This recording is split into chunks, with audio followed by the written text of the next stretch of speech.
Siyabingelela, obingelela baba udokotela, ubaba wesizwe, ubaba ojabulile, umfana mhle ungathi uyikhehla lomlungu. Sithathe ithuba esicabanga ukuthi lona thuba ebelikahle leli ukuthi silisebenzise. Sisebhilidini ke esethi iNedbank House Building. Yilapho ka ithuba lokushutha ama video esilenzela khona ngoba yona ndawo esikwazi ukuthi ibe istudio, hayi shoote ngefoni mase sipublisha into ewumsangano. Sishuthela ke estudio kwesikababa udokotela baba wesizwe ojabulile, umfana mhle uyikhehla umzulu amanqisa ngisolo futhi angiqolisi. Nansi ke inamba ozosithola kuyona iyona lebhalwe lapho usicela ukuthi umuthi khona okufunayo phuthuma njengamanje uvesana ufone usho ukuthi hey baba udokotela ngibona nansi ukhuluma ngayo 0824591816. This is baba udokotela baba wesizwe ojabulile. Bantu bakithi ake siyibuke lolu daba lolu. Izinto ezishiwo ku social media zigcwele ubungane, izinto ezishiwo ku social media zigcwele ukudlala, and then asikwazi ukudlala ngama data. Singadlala ke njengokunye but mekuzodlalwa kanti kudlalwa ngama data, ama data kufuna ngabe senza yonke into ngayo. Iyona did you know that ukuthi app yakho ka Capitec FNB Standard Bank idinga idatha, and le data odlala ngale lona ngabe ungena ngalo ku app yakho ucheck into ezithize eziconstructive ozidinga. Okay, asikho lapho namhlanje ngine topic ethi we are being slaved by the religion of the foreigners. Sizigqila zezinkolo zabantu esingabazi nje. Yabo banokusijwayela kamvese. Makithi ubaba udokotela bawesizwe bawujabule umfana mhleje ekhehla lomlungu. Ake silungise lento yokuthi wena ungwasemakhaya. Ufike eThekwini noma ufike eGoli when ukade uzofuna umsebenzi, asiyabo. Ufike eThekwini noma ufike eGoli unomsebenzi, uzofuna umsebenzi lana ufika una 24 years. Ya, suka nje eGoli, suka emakhaya nje. Ebabanango, wa straight eGoli wayona 24 years. Manje una 44 years. That is 20 years in Johannesburg. I-accent yakho siyasho ukuthi umjozi. Yabamba ngwelokishi. Usuke straight oPhongolo, weze eThekwini una 22 years. Namhlanje una 43 years. Uyabamba wena u23 years useThekwini usuthi mukhulumi yabo. Usuqhama uhamba uthatha lento uyibekele, uthatha lento uyibekele. Sesiyabamba ukuthi hayi dubane leli yabo. Siyakuzwa phela yabo. Umukhuluma ukuthi idubane leli. Yabona lento ke ukuthi wena suhlala eGoli 25 years. Awunayo indawo okuhlala even now. Ingane yakho ekhaya yenza grade 11 manje. Ingane yakho ekhaya njengamanje yenza umatric. Lengane lena idinga ukuyofunda endaweni esemadolobheni yofundela umsebenzi. Ingane ifike le hostela. Kufika le hostela uhlala nomntwana. Umntwana lengane akayithandi. Lengane intombazana. Uzolala kanjani la endlini umntwana la wena intombazane lana? Kuzokwenza kanjani? Una 25 years useGoli awuna indawo ukuhlala. Abantu baphunyelwa ama RDP houses eGoli wena still wena uthi wena awuyena waseGoli wena wasemakhaya. Nalapho futhi emakhaya kwakhona futhi lapha emakhaya uma sifika emakhaya akho nje ekhonjwa kuthiwe yakho. Wena lokhu sibamba ngesipeliti nje sokuthi hayi ikhona ke khalezo uma phela thina semakhaya semakhaya zuma semakhaya la manje ufuna sibheke ukuthi nje semakhaya la kufuna ngaphela kunendle khona la ufuna ngabe kunendle khona njoba uneminyaka eminingi angaka useRustenburg. Abantu banemiza abafika yena na 30 years useRustenburg. Una 30 years useRustenburg. Ekhaya uno round about 3 no 2 room attire owodwa. Inkomo ezikhona ekhaya zo5, imbuzi zo7, inkukhu zo13. Yini le uthunayo wena? Le veni ohamba ngalo le Rustenburg eGoli intuli ngeke ukwazi uhamba uzofika enkandla. Ngeke uzohamba ngalo uyofika ulunde leli veni le. Le veni iveni lakho lokuhlupha nje uya ngale eGoli uphinde ubuye kanje iveni lakho lokusebenzela ngaphakathi. Nidayisa lento enithenga kumazamazama engayibizi ngegama uthini. Abantu abafika nabe eRustenburg banemizi. Isitswana wena ulele ukuphupha ngesitswana manje. isiZulu sungathi uyathuka uma ukhuluma nomuntu omZulu ukhuluma noXulu isitswana wena azapatanisa umuntu ophuma kwaZulu Natal bese uthi hoyi umkha wakho nje lena uthi hayi mina ngamsimba bengijwayela kabi lena yangisena ishango thayela awusafunda ukukhuluma isiZulu kodwa still wena uthi wena wasemakhaya mina le nto siyibuke ibagqilazile abantu bakithi ngoba njengamanje ingane yakho iziyobhejwa kwenye indawo njengoba ikuncenga indawo uthi ilaliswe kulamuza abafana khona ufike behambe ngeayina uyabamba le ngane le iayinwa nje ubaba wayo unayo indawo ngokuthi manje uhlala nedikazi lase Eastern Cape ayikwazi udikazi ukuphuma elishinga nentombazane neminyaka u22 izolala noyisi ngoba bayazi ukuthi Eastern Cape amadikazi alala nobaba babo uyabamba manje ke ingane yakho sefuza uthi uyoyicelela loyamuzi umkhulu ingakwazi ukuthi ilale iningi zamantombazane kodwa abafana bakhona bazoyayina verse ingane ihlale 4 months la iphinde emuva ekhaya isikhulelwe verse ikhuliswe wena kunezinto ezisilibazisayo ake ubone indawo ukuthi njobe emakhaya la obiza ukuthi semakhaya khona eBabanango anisuku nina eBabanango nisuke engudwini nasuswa izimpi eBabanango na 4 years ufikile wena ngokuzalwa engudwini okusho ukuthi ungakuphi ungasengudwini nasuswa izimpi lapho na 4 years nakhile waswathathwa usibaro wakho wathi haya ukuphi wenkabi yami size ngapha eGoli khona into ehlanganayo kwakhona eBabanango na 4 years eRustenburg una 30 years uhleli khona okusho ukuthi wena waseRustenburg ufuthi ngabe usunomuzi futhi ngabe usunento zonke usuyalanda nje ngo special book ukuthi kahle mina ngizalwa engudwini esasuswa izimpi sayiBabanango ngasuke eBabanango ngathatha umsebenzi sengingapha kumsebenzi oba ngempela lento eniyenzayo ayiyona iqiniso ingane ziyabuya zizofuna umsebenzi phela empangeni zazi ukuthi ubaba kade afika empangeni uyafika empangeni awunabhanka abantu empangeni banemjondolo abane baphunyelwa ama-RDP wena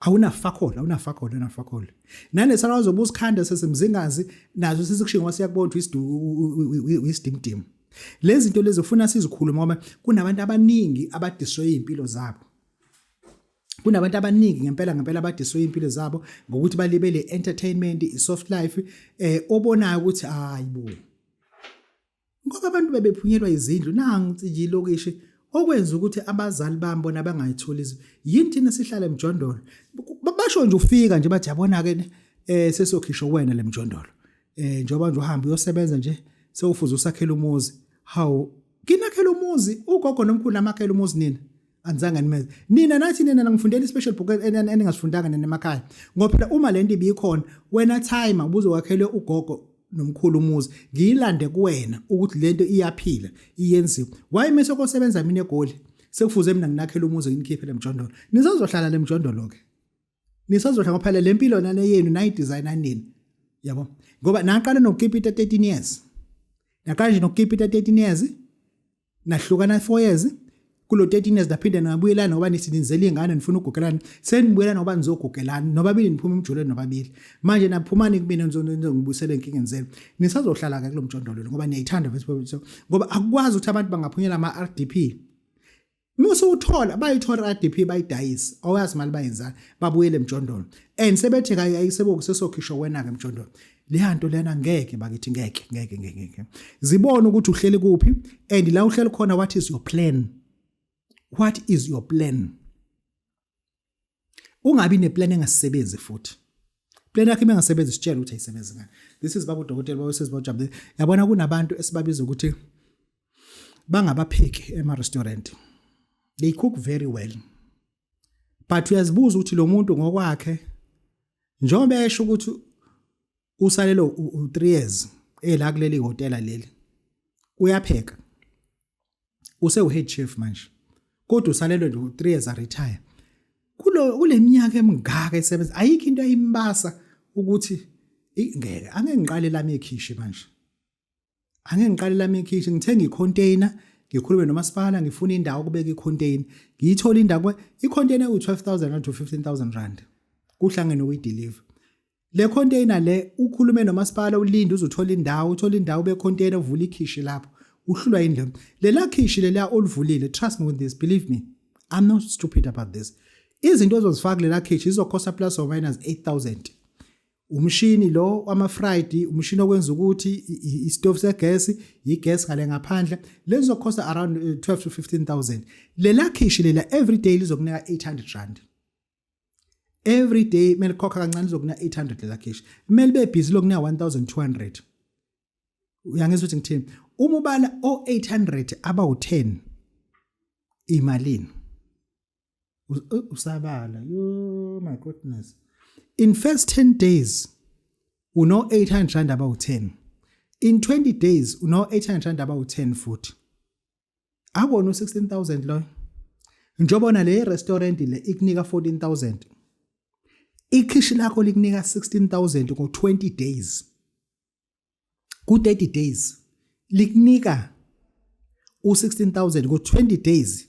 Angubali lo munye ngisabala 20 days enyangeni. Leyanda ayikuphilisi leyanto umcabanga. Kunokuthi ufocus entweni ongayisebenzi. Ukuba lento wayenza una 42 una 52 years manje njengoba una 60 una 46 years.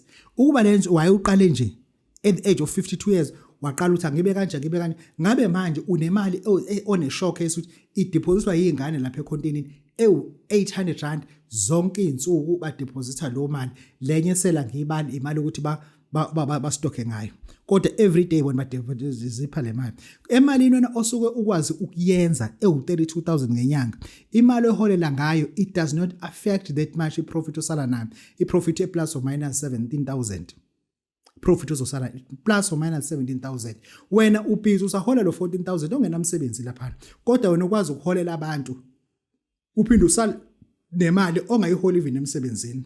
What if lela khishi bekukhona wena lo muntu opheka ngabe akekho ngabe kukhona wena ngabe wena abantu laba ubaholela usala no 22,000 kwakuna lo muntu omholela uphekayo yini lo ipheka lapha ngabe phela ususa lo muntu opheka kupheke wena hayi bantu ngeke ake sikhuleni nje ayikho into oyicabangayo enye ukuthi okungenana ngibohamba uboleka imali engango 150 ebank ngithole noma 100 ke ngiqale lami ibusiness ayikho into yena ngibe nje ne restaurant enamatafula u6 just restaurant enamatafula u6 nabantu aba4 abangisebenzelayo le restaurant la guarantee every day izokunika u2500 every day u2500 about10 angazi ukuthi izobe baleni abanye bawu10 awuhlangana u50,000 awuhlangana 50,000 ngiyakubuza musukuhleka ngiyakubuza ukhuluma no head chef awuhlangane no 50,000 ku 20 days if wena ukwazi ukwenza imali engaka u50,000 just 20 days kuphela lenye uzoyifaka kuma expenditure business lo mu 10 days kodwa kunalo 50 osume kanje ngeqiniso ngawo awusawudedela ukuthi hayi la ngimi kanje ngiyayeka lesi sizokwela businessini ayicabanga nje lonto leyo ubuye uze kuba futhi laba ama security akekho umuntu ohlakaniphe njengomuntu oyisecurity trust me lawa bahlakaniphe kakhulu la bantu bahlakaniphe kakhulu asikhulume lo muntu lana usebenza eGadrin usebenze eSapref wasebenza kaEngine wasebenza kaShell usebenza wonke le ndawo esizibuza ama national key point ayikho imene nje angayazi lapha yana yini yena u-engineer yedwa unamagada close to 30 amagada lapha close to 30 yini yena le emhlulayo uku-advisewa ile manager le ukuthi ufuna ukufaka amagadi engamnika iphi post imanager ngokuthi ayimthembi kahle hle ngoba iyamazi kodwa comes to supply and demand in terms of staff solution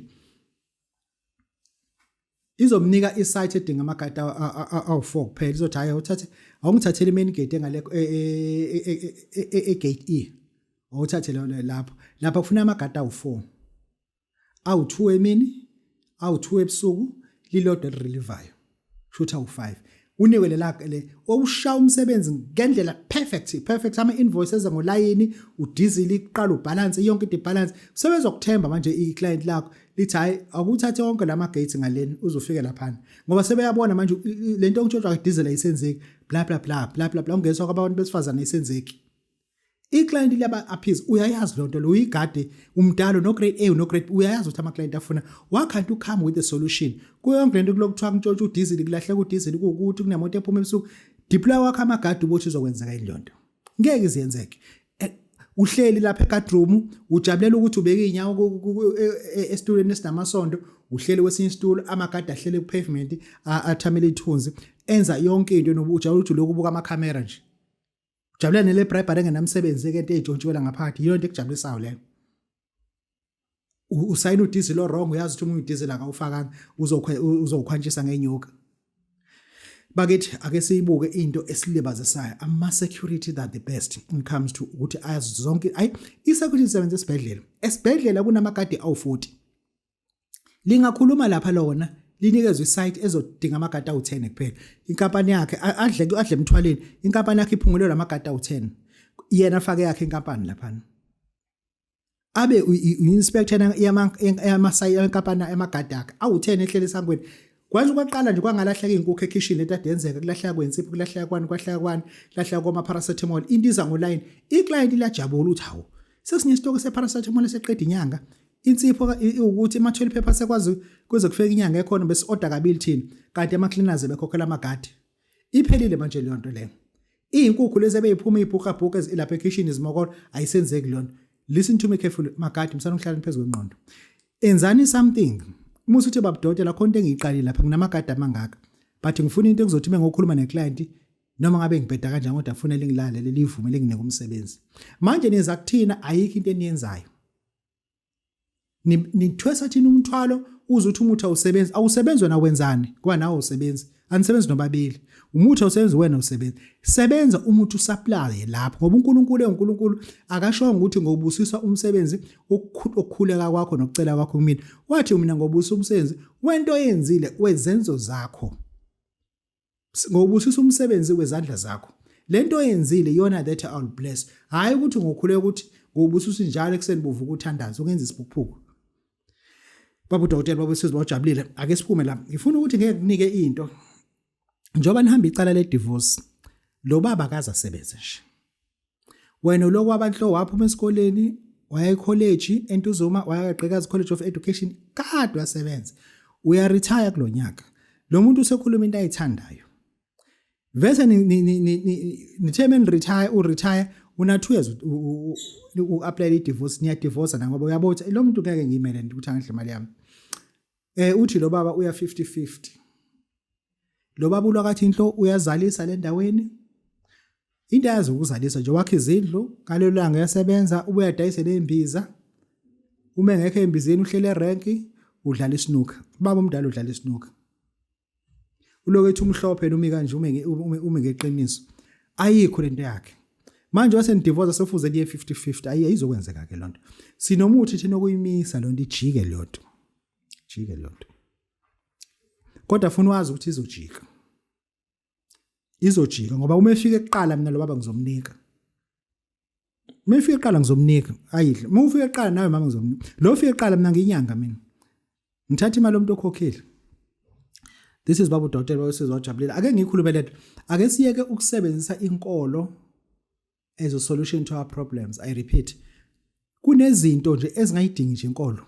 Ukuthi you don't have to pray for imoto ukuthi ingafiki ngoba vese usavisi. Njengoba njalo emsebenzini ufika lethu excuse ukuthi ungaqoshwe umsebenzi uthi umqasha kenze njani. Kwavesa ibehavior yakhe ayisho ukuthi ngabe usasebenza. Kunezinto ngempela esingadinga ukuthi uzozibika ngisho enkosini lodlala ngenkosi yasekuphakameni ukuthi uzonikelela ukuthi cha kunento engadingi nje ukuthi ungazuyiyela esontweni. Ngoba ibehavior yakho wakhe izindlu ungaziyavuza izindlu zakhe wena. Uthi manje melinethi izindlu esingavuza. Kwavesa yike kunama problems angalidingi ivese isonto adinga wena ukube discipline.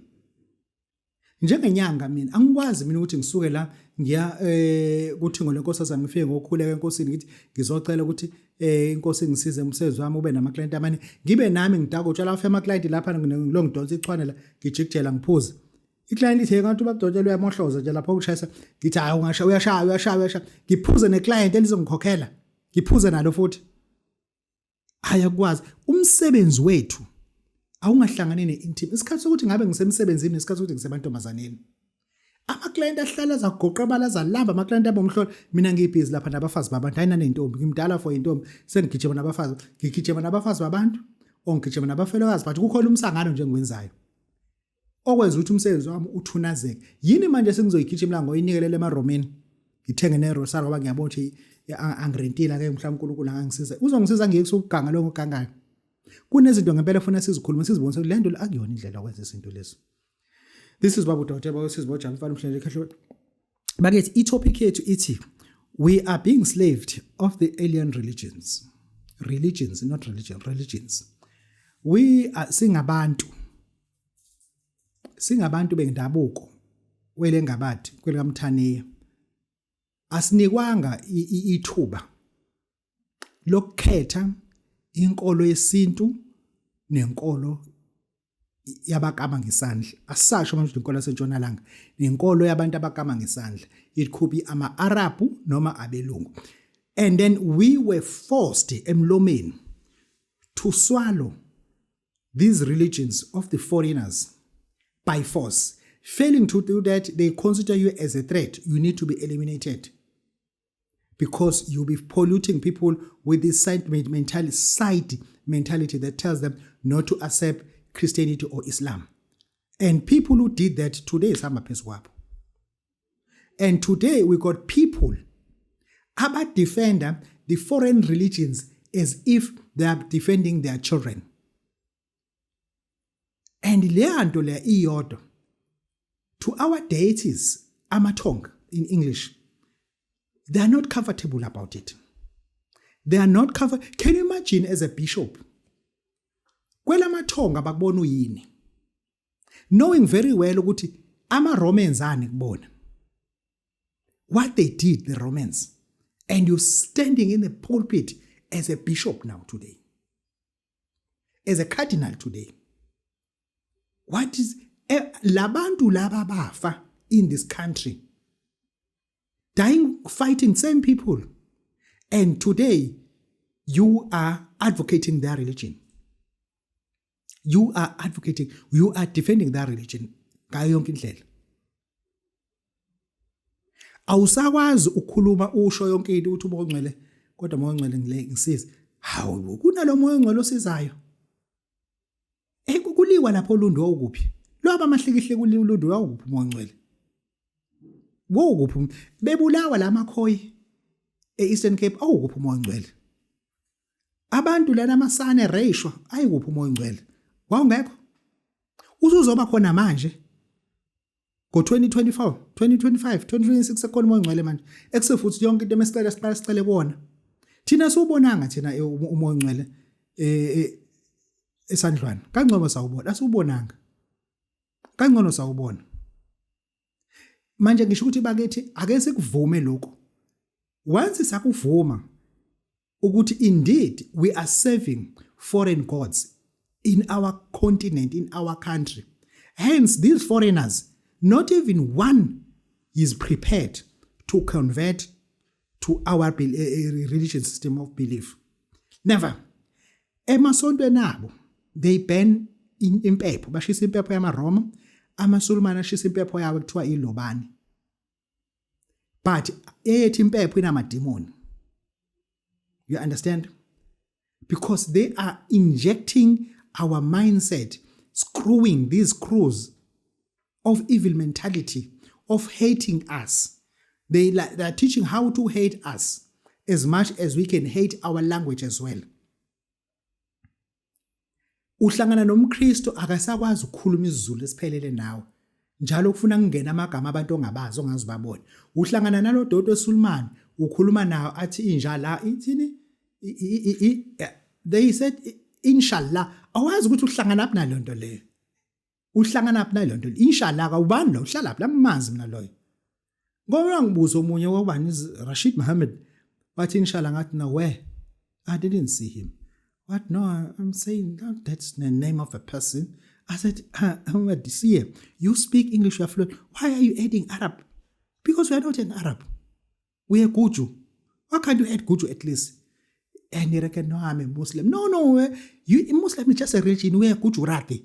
We are Guju. Speak Gujarati at least, if you are tired of English. Hey, Emmanuel, you are orientated. I said, no, I'm not orientated. I'm telling you the truth. And we have to tolerate each other, Mokama religions, but we must confess what we are doing, it is fake. Pure. We must just stop pretending. We must tell the truth. Tell people the truth. We bring you, we call upon church to come to the church to worship the fake God, the God who was fighting with our ancestors. That is the kind of God we are worshiping today. Ngoba ngempela, if this God that they brought to us, if he created hell, and same God is preventing us from going to hell, why even created that hell? If indeed Yeshua HaMashiach did die for our sins, why Arabs doesn't tell us that in the Quran? There's a white man who was found in Middle East. We don't know, it's the first time to see a white man in Middle East. But there's only one white man in Middle East who died for you black guys. Because indeed, he did not die for a Muslim. Muslims don't consider that somebody died for them. You understand? And this is a religion that is beautiful by far. For foreigners only, not for us. Not for us. There's nothing wrong about Islam and then Christianity. It is beautiful. I support it. I like it, not loving it. I don't love a religion. I like it and I choose it otherwise, but it's better for them. The question is, when about Dotela, don't you do anything that helps from Christianity or exercise or Islam that you do, maybe exercise? It does not mean that a tree has a fruit. I must sleep in the tree. I go there to take the fruit and leave the tree. You understand? I go to the river to fetch water. I don't live in the water. Let the fish live there. I can never live there. Simply. If I'm a Christian and this is I'll go there, take it, come back. If I'm a Muslim and this is I'll go there, take it, come back. They call it, the other friend of mine, he said, eat jalab and shave and go. Yeah, that's all. We are saving the foreign religion. We must be comfortable about that, but tell people the truth. Once people, they know that we are faking this religion, it will be okay.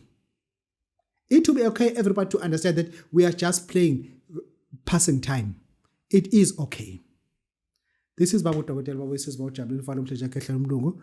Don't ask me whether do I read the Bible or not, because the Bible is still it's a wonderful book with English names about Jewish people.